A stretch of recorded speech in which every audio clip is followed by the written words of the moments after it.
Finance Committee will come to order. This morning, the Finance Committee meets to discuss a major source of headaches and costs for small businesses across America: online sales taxes.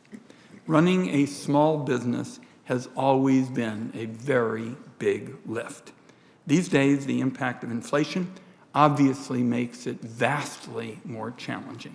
Small businesses are also dealing with the impact of the 2018 Supreme Court ruling in the case South Dakota versus Wayfair.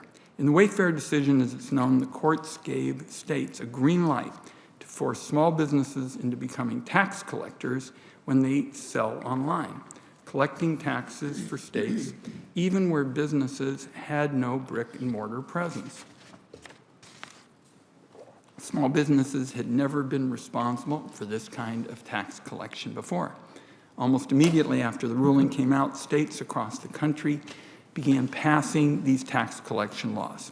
Small businesses in my home state of Oregon, which does not have a sales tax, were among the first to speak out about the costs and complexities they were facing for the first time.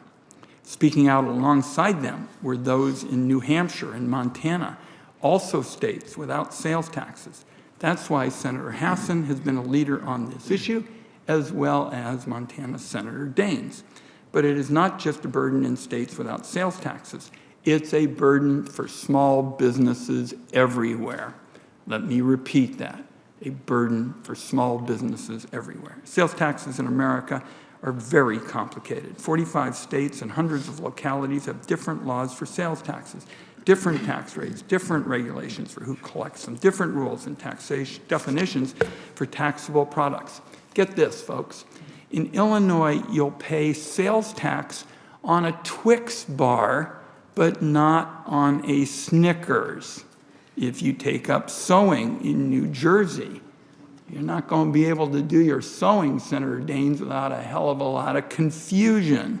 Yarn purchased for arts projects gets taxed, but yarn for sweaters, that's tax-free.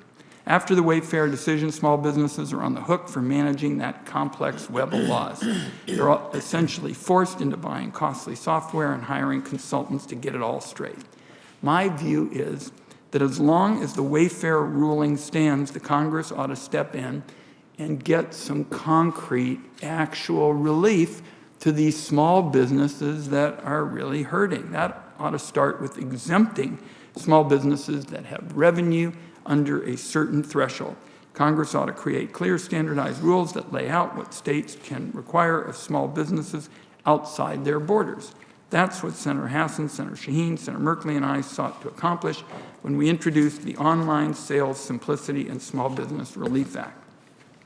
If Congress fails, my belief is you're going to see increasing numbers of Oregon small businesses chased and hassled by authorities from Texas, Florida, or California over tax liabilities that they cannot effectively dispute.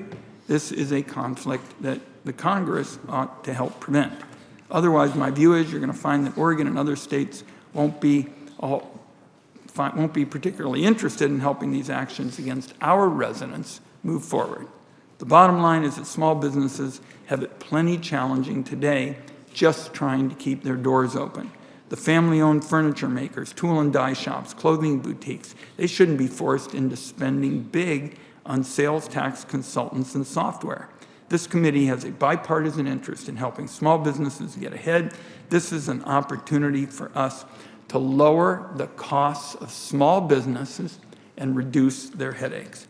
Again, I want to thank Senator Hassan for her leadership. She has discussed this issue with me many, many times, as has Senator Daines. And I want to thank our witnesses for joining the committee today. Look forward to our question and answers. Senator Crapo.